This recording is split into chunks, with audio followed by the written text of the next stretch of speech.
சின்ன மருமகள் அடுத்த வர எபிசோடில் பார்த்தீங்க அப்படின்னா இந்த மாதிரி வந்து தாமரையும் கருப்பும் கரெக்டான நேரத்துக்கு வந்து இந்த மாப்பிள்ளை வந்து ஒரு ஹோட்டலில் தப்பான வேலை நடக்குதுன்னு சொல்லிட்டு போலீஸை கூட்டிகிட்டு வந்து நிரூபித்து போலீஸ் வந்து இந்த மாப்பிள்ளையை அரெஸ்ட் பண்ணிட்டு போயிடுவாங்க.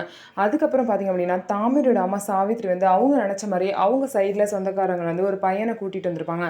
அந்த பையனை கண்மணிக்கு கல்யாணம் பண்ணி வைக்கலான்னு சொல்லிட்டு எல்லாரும் முன்னாடியும் சொல்லும்போது பாட்டி வந்து அந்த குடும்பத்துக்கிட்ட சரி நீங்கள் என்ன எவ்வளோ நடந்துமே கல்யாணம் பண்ணி வைக்கிறேன்னு சொல்கிறீங்க அப்படின்னு சொல்லிட்டு கேட்குறாங்க.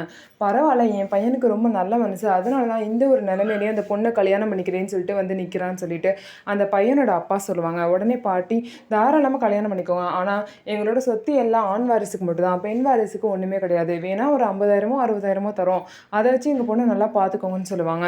என்னது எந்த சொத்துமே கிடையாதா, சொத்துல பொண்ணுக்கும் சரி பங்கு இருக்குதானே அப்படின்னு சொல்லிட்டு அவங்க சொத்தை பற்றி பேசவும் இதுலேயே உங்கள் லட்சணம் தெரிஞ்சிருச்சு, ஒழுங்காக போயிருங்கன்னு சொல்லிட்டு அந்த ஃபேமிலியை துரத்தி விட்டுருவாங்க. இதுக்கப்புறம் பார்த்தீங்க அப்படின்னா வேலை வந்து கண்மணியோட ஆசைப்பட்டு எல்லாம் நடக்கட்டும்ப்பா அப்படின்னு சொல்லிட்டு ராஜாங்கத்திக்கிட்ட சொல்லுவாங்க.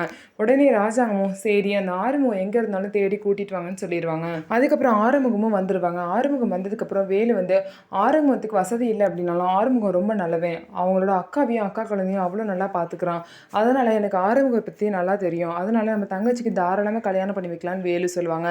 உடனே ராஜாங்கமும் நல்ல முடிவாக எடுத்து ஆறுமுகத்துக்கு கண்மணியை கல்யாணம் பண்ணி வச்சுருவாங்க. இந்த மாதிரி தான் அடுத்த வார எபிசோடில் நடக்க போகுது. ஸோ கண்மணி நினச்ச மாதிரியே நல்லபடியாக ஆறுமுகத்தை கல்யாணம் பண்ணிக்கிட்டாங்க. ஸோ இந்த வீடியோ உங்களுக்கு பிடிச்சிருந்தா நம்ம வீடியோ லைக் பண்ணிக்கோங்க, மறக்காமல் நம்மளோட சேனலை சப்ஸ்கிரைப் அண்ட் ஹைப் பண்ணிவிட்டு பாருங்கள்.